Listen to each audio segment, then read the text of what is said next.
President Stubb signals softer stance toward Russia in Ambassador's Day speech. Finnish Ambassador Helanterä faces challenging diplomatic exchanges with Russia. President Stubb outlines Finland's strategic foreign policy goals for 2024. Controversial HSL ad campaign resurfaces after racism accusations. In a speech at the Ambassador's Day, President Alexander Stubb adopted a milder tone towards Russia compared to his previous speeches. According to senior researcher Matti Pisu of the Finnish Institute of International Affairs, Stubb emphasized that Finland's long-term goal is to have a more stable relationship with Russia. While maintaining a firm stance on certain issues, Stubb also conveyed that Finland does not wish to confront Russia unnecessarily, and the relationship between the two countries depends on Russia's actions. Pisu noted that it has been a long time since he heard a Finnish leader emphasize the desire to live peacefully alongside Russia, and this speech will certainly be noticed in Moscow.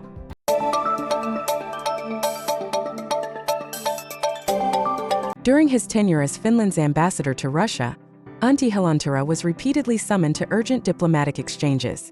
When Russia attacked Ukraine, these summonses became more frequent, ranging from minor issues like Finland withholding Russian artworks to serious matters like border tensions.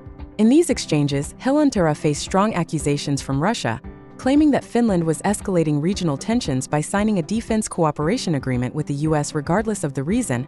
Helanterä always maintained a respectful attitude, emphasizing that Finland only responds to aggressive actions from Russia. These exchanges often took place in plain meeting rooms, with short notice and sometimes no prior information about the topics to be discussed. Helanterä will conclude his term at the end of August after 4 years in Russia.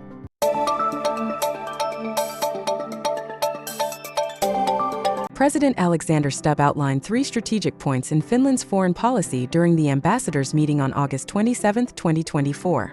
First, Stubb emphasized the importance of the transatlantic relationship with the US, Finland's most important ally, and the need to cooperate with whichever administration will come to power after the upcoming US presidential election. Second, he stressed the importance of continuing to support Ukraine amid the ongoing conflict with Russia. Finally, he highlighted Finland's role in increasing global influence, particularly in relations with regions such as Africa and Latin America. He also warned of the need for caution in dealing with Russia, to avoid being drawn into its disruptive tactics.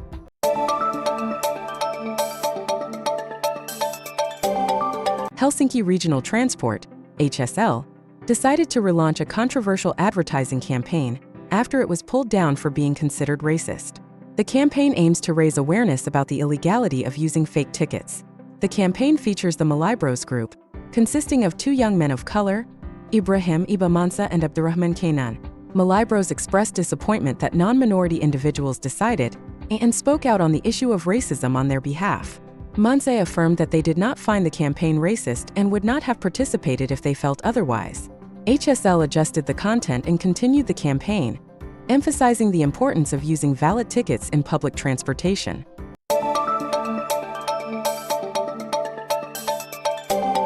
The Western Uusimaa police are investigating a case of murder and attempted murder in Vihti.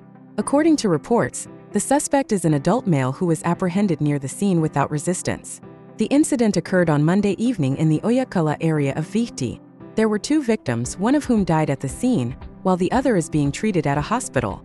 According to the police, the suspect and the victims were known to each other, and there is no threat to the surrounding residents.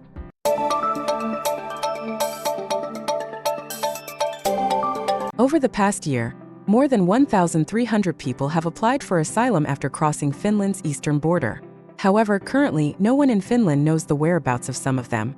According to information from European authorities, 260 of those missing in Finland have been found in other European countries, mainly in Germany and Central or Northern Europe. However, 140 people remain unaccounted for, possibly having returned to their home countries or living in hiding in Europe.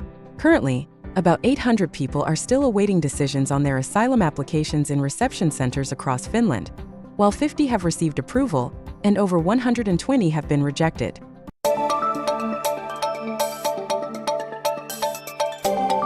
A battery materials factory in Hamina is causing controversy with plans to discharge sodium sulfate into the Baltic Sea. This comes as the Vaasa Administrative Court has banned a similar factory in Harjavalta from discharging the chemical into the Hukkajoki River. However, the permitting processes in Hamina and Harjavalta are separate and do not directly affect each other. The factory in Hamina has been granted permission to discharge sodium sulfate into the Baltic Sea, provided it is diluted, but 12 complaints have been filed with the Vasa Administrative Court. The environmental organization Puhtaan Veden Puolesta hopes the decision in Harjavalta will set a precedent for changing the decision in Hamina. A representative of CNGR Finland, the project developer, argued that the geographic location and scale of the Hamina plant are different, so the plan does not need to be changed. However, the environmental group warned that the amount of sulfate discharged could cause localized oxygen depletion in the Baltic Sea, which is already a low salinity and sensitive area.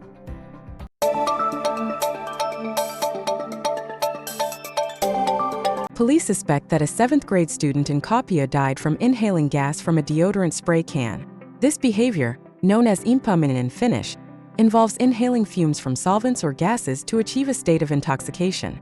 Most deodorant sprays contain butane, a substance that acts as an anesthetic when inhaled. Inhaling butane can cause suffocation, brain damage, and in the worst cases, death. This has become a dangerous trend among young people, increasing the risk to their health and lives.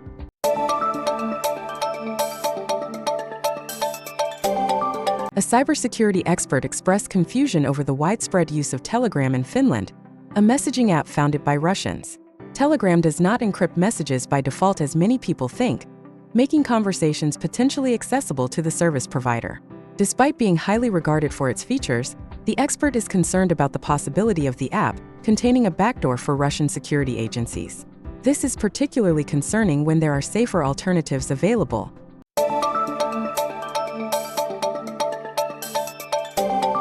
Efforts to clean up the Hukkajoki River in Suomussalmi are facing significant challenges as the spread of silt has reached an unrecoverable extent.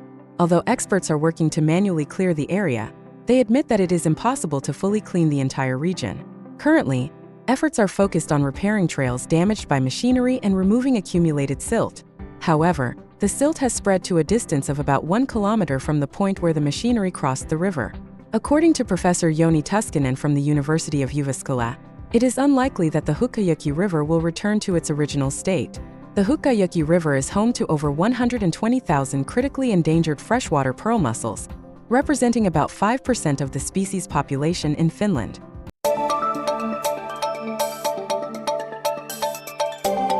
A new shipbuilding contract in Turku, while bringing positive signals to the shipbuilding industry and the local economy, also increases the risks for taxpayers, according to the state-owned financial company Finnvera.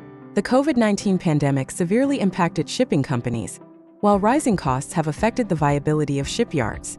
However, Finnvera believes the current situation is more favorable than before. The contract signed by Meyer Turku to build the 4th ship in the Icon of the Sea series is an important step forward, but it also raises the risk that financial responsibility could fall on the state budget if shipping companies fail to repay their debts on time. Nevertheless, Finnvera is committed to minimizing taxpayer losses by using reserve funds accumulated from previous years, and only if necessary, requesting support from the state budget.